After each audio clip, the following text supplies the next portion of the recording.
All right, good morning, everybody. So last night, I'll tell you a story. Last night, I'm at work and I just happened to check my phone, check on my kids, and check on things. So I see this person on my YouTube channel named Stormy Llewellyn, and I'm like, just erase, and then my finger actually, hit the button where it went into a video about me.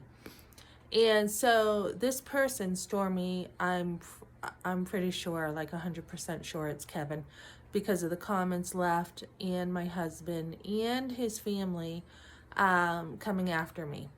So my videos are about helping women through all kinds of issues in life, and I've had to defend myself because of the lies in court on my videos. So there's been a lot of lies from Kevin, and my videos where I'm defending myself and Kevin doesn't like it, he even put some comments below under his name saying, you're slandering me. And when you're telling the truth about somebody, it's not slander. So Kevin has lied about me in court. I have all the proof in my videos of his lies. And so now what he's doing is he's coming after me on social media because he doesn't like me speaking the truth. Instead of stop lying about me, Kevin, he has decided to come after me instead. He's got nothing on me, so this is his way and the family's way and Ben's way of coming after me. So if Ben was really happy, he wouldn't have to do this. Kevin's greed, I'm looking at his business. I'm looking at his trucking business.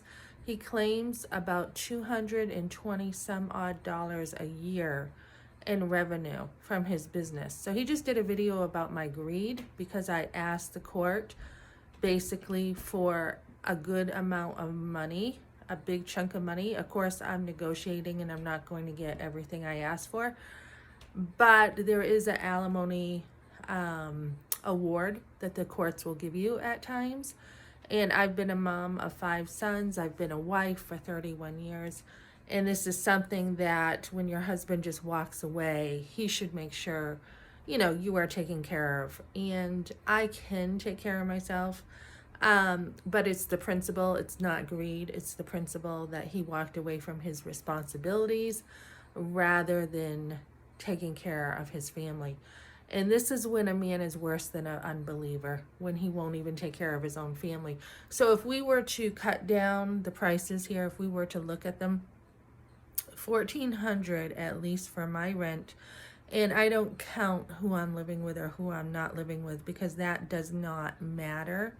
This is between me and my husband, and he should be paying pretty much double of what he's giving me and plus more for not only the rent and the other bills, but anything else that my son would need plus me. And he just doesn't want to take care of it.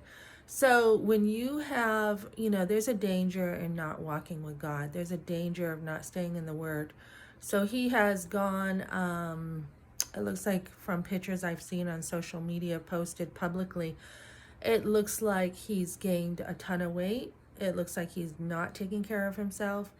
And it just looks like his conscience is seared. And this is kind of sad because he chose when difficulties happened in life. It talks about in the Bible how, the word of God is planted. Some of it falls on good ground. Some of it falls on thorny ground.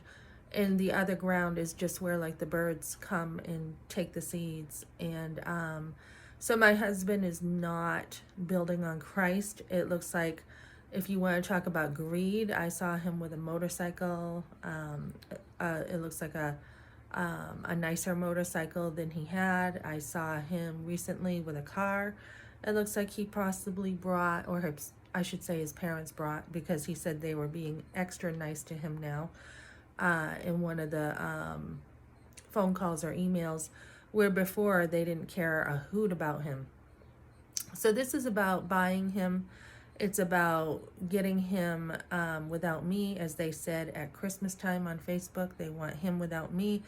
It's just about themselves. And the same thing with my husband. It's about self. It's not about loving your wife or loving your family. It's about self. Me, me, me. And there are a lot of people who stay in their trucks by choice. He was living with a guy named Matt. So that's what he told me. So just because things didn't work out with Matt or his buddy Mike doesn't mean it's my fault. He chose to stay in his truck. He chose this just like he chose to get out of his truck. I mean, he didn't have to stay in there. And he's trying to blame me for it. So, like I said in another video, if he doesn't want to take care of himself and help himself, then yeah, he can stay in his truck. And because Matt didn't want him in his home or whatever the reason was, he tried to blame that on his wife. Instead of taking responsibility for himself, he plays the victim. I don't know how much he's eating, but he is very unhealthy right now. He's huge. So he looks like he is just not even really living. So when you choose to not build on the rock and money is your God, this is how you're going to live. So in any respect he's trying to get with buying things, it doesn't work. And so the other thing I'm going to say too is a lot of women, they really don't want the guy's money. They want his heart. They want a guy with a good heart. And I mean, if you're that type of woman that you just want money, that's up to you. But most good women want a man with a good heart, and they don't care about the money. And marriage is, like I had someone else say to me, he left his family. And I'm like, yeah. And he's like, but that's his family. So meaning, it doesn't matter what you have, whether you have money or whether you don't have money. When you're a family, you stick together through the good and the bad. His money is my money is his money. And he's chosen the world. He's chosen to be snared by the devil. And he's living that way right now. There's also a very wise story in the Bible about a baby who was going to be cut in half. Two women were fighting over a baby. The king could not decide when they brought the issue to the king whose baby it was. So he said, cut the child in half, give this woman half the baby, give the other woman the other half of the baby, and there you go. And so the real mother, the king knowing he was going to test the hearts, the real mother chose for the other woman to take the baby and have that baby, to spare her child from being cut in half. And that's what real love is. It's not, when we are tested in life, it's not saying, I'm going to put myself first, as my husband has, and, basically throw my family away to get money, and turn and twist everything so that my parents will now accept me and give me money. That's not real love. And the heart of him using not only me, but now his parents, using them. And if, they can have them because, they're just using him and he's using them. And he said they've always been about money, just money, and it's the truth. So there's a picture of him, saying to someone, I love you or whatever. He doesn't love anyone. He loves only himself. And it talks about this in the last days, that people are just going to be lovers of themselves. And that's pretty much where he's at now. So I pity him. If there's any agenda of trying to get me jealous from Kevin Leandro, it's not working. I don't really care if he has a new car or a new motorcycle or whatever Kevin Leandro's posting publicly. So it's all going to go. We can't take it with us. And by the way he's looking, he's probably going to have a heart attack very shortly because he's not taking care of himself. And I will continue with videos talking about Stormy and Kevin as the two are connected, and talk about Kevin's greed. Okay, thanks for joining me, guys.